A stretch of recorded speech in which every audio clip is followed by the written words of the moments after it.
रात का समय है। एक छोटे से घर में 8 साल की नन्ही लड़की परी खिड़की के पास बैठी है और वो बाहर चांद को देख रही है। उसके पापा काम पर गए हुए हैं और घर में सिर्फ उसकी सौतेली माँ सीमा है। मम्मा, काश आप यहाँ होती। ये सौतेली माँ तो मुझसे हमेशा नाराज रहती है, मुझे बिल्कुल भी प्यार नहीं करती। तभी अचानक सीमा कमरे में आती है। अरे कामचोर, यहाँ बैठकर रोने से काम नहीं चलेगा। कल सुबह जल्दी उठकर सब काम करना है, समझी? लेकिन माँ, मैं तो अभी बच्ची हूँ, मुझसे इतना सारा काम नहीं होता। बच्ची हो तो क्या हुआ? खाना बनाने में मेरी मदद क्यों नहीं कर सकती? अगर कुछ सीखना नहीं चाहती तो भूखी रहना। परी खिड़की के पास से उठ जाती है और चुपचाप अपने बिस्तर पर जाकर बैठ जाती है। उसके मन में कई सवाल हैं, लेकिन वो डर के मारे चुप रहती है।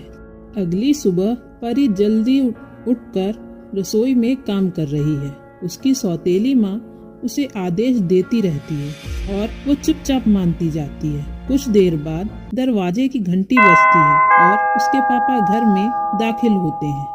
मेरी प्यारी परी, कैसी हो बेटा? पापा, आप आ गए।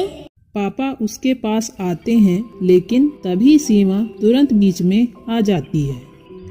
आपकी लाडली बहुत आलसी हो गई है, सारा दिन सिर्फ बैठी रहती है। मैंने इसे बहुत बार समझाया कि घर के कामों में हाथ बटाए, लेकिन ये नहीं सुनती। नहीं पापा, मैं तो काम कर रही थी। माँ ने मुझे बहुत सारा काम दिया है। परी अभी बच्ची है, उसे थोड़ा प्यार से समझाना चाहिए। इतनी कठोरता ठीक नहीं।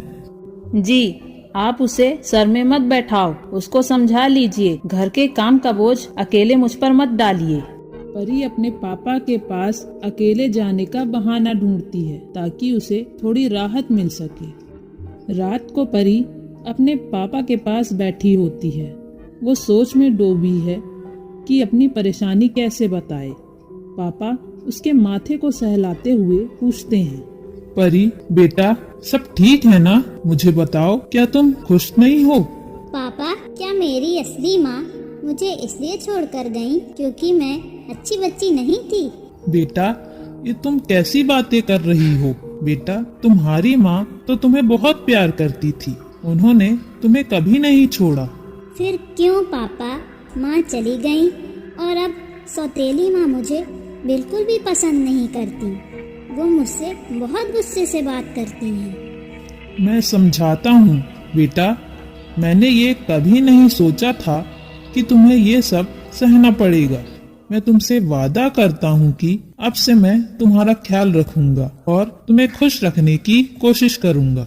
परी को अब कुछ अच्छा लगता है। वो अपने पापा के साथ उस पल को जीती है जहाँ उसे लगता है कि कोई तो है जो उसे समझता है और उससे प्यार करता है।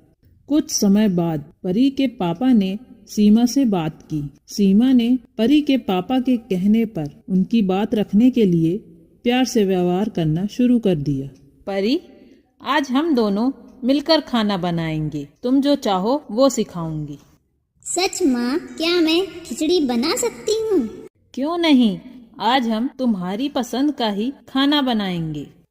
कुछ महीनों बाद परी अपनी सौतेली माँ सीमा के साथ पहले से बेहतर समय बिताने लगी थी। सीमा ने धीरे धीरे अपनी गलतियाँ सुधारी थी, लेकिन परी के दिल में अभी भी डर बना हुआ था।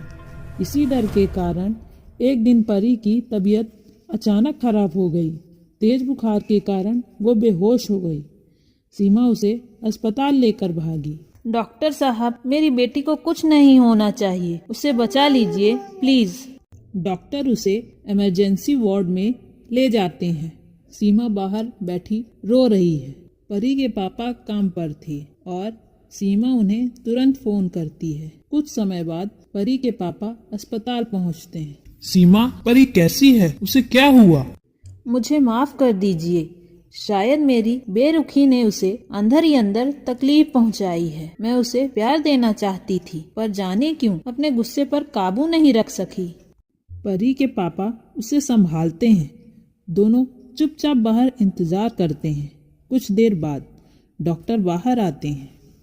परी अब ठीक है, बुखार तेज था लेकिन समय पर इलाज से खतरा टल गया है। अब आप दोनों उससे मिल सकते हैं। सीमा की आंखों में राहत के आंसू आते हैं।